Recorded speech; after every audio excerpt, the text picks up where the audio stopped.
Omniscient Reader's Viewpoint. Kabanata Siyam. Episode 2, Protagonista, 4. Sa sandaling iyon, sumigaw si Yosanga. Doc Jesse! Sa likod mo! Automatiko akong yumuko habang isang madugong kamao ang dumating na lumilipad sa ere. Isang pamilyar na kamao na natatakpan ng enerhiya. Naramdaman kong may bumagsak sa akin at instinctively akong tumadyak. Hindi ko na kailangang lumingon para malaman kung ano ang nasa likod ko. Isang grade siyam na human type, demonic person. Mga mutanteng tao na nahawahan ng itim na ether. Ito ang dahilan kung bakit ang mga demonic person ay itinuturing na high-risk species, kahit na grade siyam sila. Ang mga demonic person na mula sa normal na tao ay walang pinagkaiba sa mga zombie, ngunit partikular na delikado kung iba ang kanilang host. Nakita ko ang badge ng estudyante ng paaralan na may sira ang ulo. Kim Nam-won.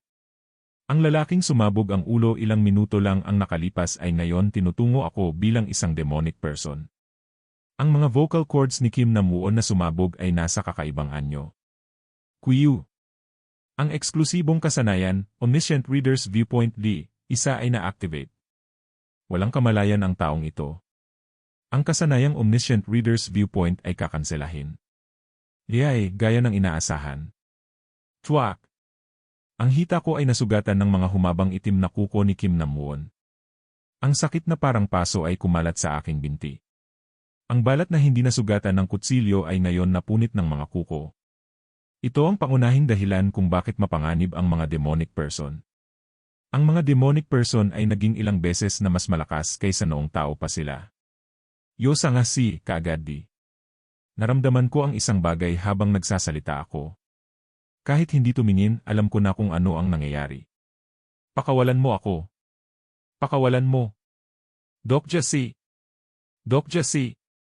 Si Han Myung-woo, na dati lamang ay hirap maglakad, ay bitbit na ngayon si Yosanga sa balikat at mabilis na tumatakbo sa tulay na parang isang atleta sa Olympics. Ang constellation na Secretive Plotter ay humanga kung gaano kakadaling linlangin. Ang constellation na Demon-like Judge of Fire ay humanga sa iyong sakripisyo. 100 coins ang na-sponsor. Tama nga. Plano niyang iwan ako. Pero kakaiba ang paraan ng pagtakbo niya. Kahit na isa lang ang kanyang binti, tumatakbo siya ng mabilis na parang isang Olympic athlete. Hindi ito maaaring maging eksklusibong kasanayan ni Han Myung-woo na may malaking tiyan. Sa makatuwid, ito'y dapat mula sa stigma ng kanyang sponsor. The One-Legged Swift Horse. At alam ko na ang constellation na nagbigay ng stigma na yon. Ginamit ko ang character list kay Han Myung-woo na papalayo. Ang impormasyon ng taong ito ay hindi mababasa gamit ang character list. Minsan pa, hindi gumana ng tama ang character list. Kung tama ang natatandaan ko, ang stigma ng One-Legged Swift Horse ay mula sa constellation na Lame Trickster. Ang Lame Trickster ay hindi nagbibigay ng mga stigma sa mental barrier system. Dagdag pa, hindi maaaring magkaroon si Han Myung-woo ng ganitong kasanayan mula sa simula. Sa madaling salita, ang aking kasanayan ay nabigo hindi dahil sa kakayahan ni Han Myung-woo. Tanga ko. Tiningnan ko ang mensahe na lumulutang sa harap ko at tumawa. Ang taong ito ay hindi nakarehistro sa character list. Sobra akong nag-isip ng malalim kung kailan literal lang ang ibig sabihin nito. Ang character list ay literal na bumabasa ng impormasyon ng mga karakter. Sina Yosanga at Han Myung-woo ay mga karakter na hindi talaga lumitaw sa ways of destruction. Sila ay mga tao na sanay namatay kung hindi ko sila nailigtas. Kaya natural lang na hindi ko makumpirma ang kanilang impormasyon gamit ang character list. Brook. Sa isang banda, si Kim Nam-won at ang mga demonic person na papalapit ay nagsasalita ng walang saysay sa akin. Sa kabilang banda, si Han Myung-woo ay halos nakatawid na sa tulay. Sina Lee Hyun-sung at Lee Gilyaong ay nasa ligtas na zone na sa kabila ng tulay kaya hindi ko sila maaaring hingan ng tulong. Totoo ngang nasa alanganin ako. Hindi ako makakatawid sa tulay ng mag-isa. Mabilis gumalaw ang utak ko. Dapat ko bang hulihin ang isa sa mga demonic person at subukang tumawid? Pwede itong subukan pero mababa ang tsansa ng tagumpay. Hindi tulad ng pangalan, ang mga demonic person ay itinuturing na non-human, ibig sabihin hindi sila bibilang-bilang tao. Kwaak! Maraming demonic person ang nawala ng balanse at nahulog sa tulay. Kwajijijik! Ang mga nahulog na demonic person ay naging pagkain ng mga ichthyosaurs. Gaya ng mga piranha, pinagpira-piraso ng ichthyosaurs ang mga demonic person sa isang iglap. Muling bumalik ang takot. Kung maging odd ang bilang ng mga tao sa tulay kahit isang sandali, magiging kagaya ko sila. Imposibleng tumawid ng mag-isa. Kung ganon, dahan-dahan lang. Bulong ko habang pilit kong kinokontrol ang sarili. Sa ngayon, kailangan kong manatiling kalmado. May ilan pang magagamit na paraan, pero ang mahalaga ay harapin ang kasalukuyang sitwasyon. Kinontrol ko ang aking paghinga at naglakad patungo sa mga demonic person. Kuyok! Sa kabutihang palad, hindi mahirap na itulak silang pababa sa tulay gamit ang inertsya. Kaya kwajijik. Unti-unti kong pinabababa ang bilang nila sa pamamagitan ng pagpapabagsak. Ang Dokaebi stopwatch na lumulutang sa hangin ay kumikislap. Ang natitirang oras bago matapos ang senaryo ay 15 minuto. Say! Mula sa isang blind spot, may mga kuko na lumipad at tumama sa aking balikat. Kahit gaano kalma ang isip ko, kahit gaano karami ang impormasyon ko, hindi ko maiwasan ang aking hindi sanay na katawan. Kuk! Ang mga ligaw na atake ni Kim Nam-won ay naging mas mabilis. Kaliwang balikat. Kanang hita. Tuktok ng ulo. Kailangan kong sirain ang agos ng mga pangyayari. Bahagya akong nakaiwas sa mga lumilipad na kuko at tinadyakan ang kanyang mga binti. Kya! Pero ang taong ito ay nawalan na ng lahat ng pandama at hindi nasaktan. Umatras ako at bumangga sa isang sirang bakal na frame. Naririnig ko ang malakas na tunog ng ichthyosaurs sa ilalim ng mga poste. May ilang constellation na natutuwa sa iyong paghihirap. Tagalog novel tagapagbasa. Ang mga constellation ay nag-sponsor sa iyo ng 200 coins. Unti-unti akong nakakaipon ng coins. Ngayon ay may hawak na akong 5,000 coins. Ito ay isang malaking halaga ng coins para sa simula. Wow, napakahusay mo sa pag-survive.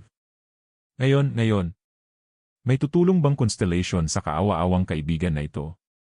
Ito ang boses ng Dokaebi na parang isang negosyante. Gusto ko itong punitin. Aba, wala talagang tutulong. Siyempre. Maging kakaiba kung may constellation na susuporta sa akin pagkatapos ng nangyari sa sponsor selection. Ano ang sabi ko? Dapat pinili mo ng mabuti noong may pagkakataon ka. Nakakaawa ka. Muling umatake si Kim Nam-won at muling nasugatan ang baywang ko. Siyempre, nasugatan ko rin ang kaliwang tagiliran ni Kim Nam-won gamit ang kutsilyo. Dahil doon, nakalaylay ang kanyang tiyan na parang skipping rope. Para patayin ang isang demonic person, kailangan kong sirain ng buo ang puso. Pero ang balat ng demonic person ay pinakamatigas malapit sa puso. Hindi kaya ng Swiss knife na tusukin ito gamit lamang ang talas. Buwisit, hindi ito magiging ganito kahirap kung may isa man lang akong combat skill. Ang eksklusibong kasanayan na bookmark ay na-activate. Bookmark. Ang character bookmarks ay na-activate. Available bookmark slots, 3. Lumilitaw ang listahan ng available bookmarks. Mga tao sa bookmark slots. Ang Delusion Demon Kim Nam-won, Understanding 25. Steel's Word Lee Hyun-sung, Understanding 35. Walang laman na slot. Bookmark. Nabasa ko na ang mahigit 3,000 kabanata ng Ways of Survival at hindi ko kailanman nakita ang pangalan ng kasanayang ito. Pero alam ko kaagad kung paano ito gamitin. I-activate ang bookmark number 1.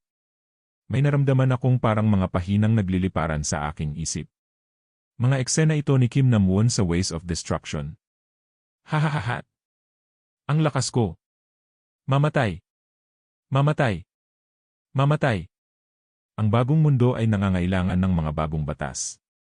Nag-uunahan ang mga alaala ni Kim Nam-won at lahat ng mga ugat ng aking kalamnan ay nagsimulang magtensyon. Ang lakas ng ibang tao ay bumubulusok sa loob ko. Na-activate na ang number 1 bookmark. Mababa ang antas ng kasanayang bookmark, kaya't pinaikli ang oras ng aktibasyon. Oras ng aktibasyon, 1 minuto. 1 minuto. Sapat na yon. Mababa ang pag-unawa mo sa karakter, kaya't bahagi lang ng kasanayan ng karakter ang activated. Na-activate na ang Blackening Z, 1. Humihingal si Kim Nam-won habang papalapit siya sa akin. Ang kanyang katawan ay natatakpan ng itim na enerhiya na tila banta sa akin. Buong lakas kong itinukod ang aking mga sakong at sumugod kay Kim Nam-won. Kung pareho kami ng kasanayan, siguradong hindi ako matatalo. Sa sandaling iyon, ako talaga si Kim Nam-won. Ako ang baliw na mamamatay tao na namuno sa mundo ng ways of survival kasama ang bida. Sa isang sitwasyon kung saan tama ang paggamit ng blackening, hindi basta-basta matatalo ang delusion demon sa labanan. Kaya pinunit ng Swiss knife ang masamang pakiramdam. Pinunit nito ang mga kalamnan at laman. Mula sa kaliwang itaas na braso hanggang sa puso. May tunog ng isang buong taong napunit habang natitigilan si Kim Nam-won. Kung mayroon pa siyang mga mata, tiyak na tititigan niya ako ngayon. Kuo, patayin. Oh.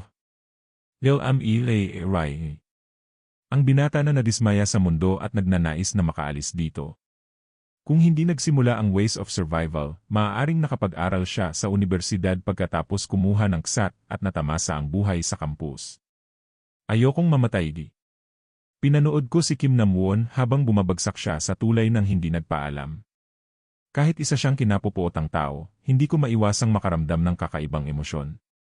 Tumaas ang iyong pag-unawa sa karakter na Kim Nam-won. Nadisable na ang number 1 bookmark. Isang matinding pagod ang dumapo sa akin habang nawala ang lakas. Napakahirap. Talaga. Cook. May natitirang 1-0 minuto. Marami pa ring demonic person na gumagala. Hindi makatwiran na labanan ang marami kahit pamaili, 1-0 stamina ako. Pero mula pa sa simula, wala talaga akong balak na labanan silang mag-isa. Kaunti na lang. Dapat lumitaw na siya ngayon. Kwaji. Kwaji. May tunog ng pagsabog na parang may naghihintay. Alam ko na. Inaasahan ko na gagawa siya ng mga padalos-dalos na bagay para lamang magkaroon ng mga tagumpay at donasyon.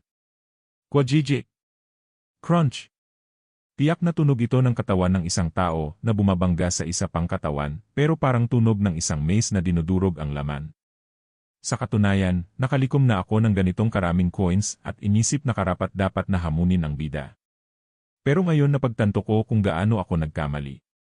Mula sa nakahintong tren, ang mga demonic person ay itinapon ng dire-diretso, na para bang may tangking dumaan. Ito ba talaga ay isang eksenang gawa ng isang tao?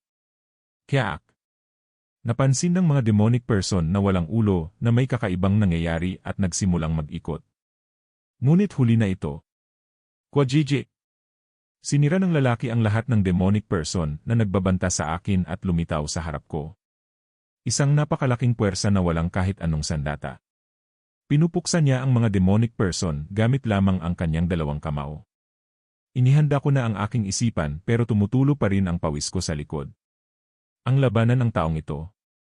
Impossible. Kahit na doble ang aking kabuwang stats, hindi pa rin ako mananalo. Ikaw, sino ka? Tumalikod sa akin ang malamig na tingin ng lalaki. Reflex na binuksan ko ang character list upang mapaglabanan ang takot. Na-activate na ang eksklusibong kasanayan, character list. Masyadong maraming impormasyon tungkol sa taong ito. Ang character list ay na-convert sa summary list. Character summary.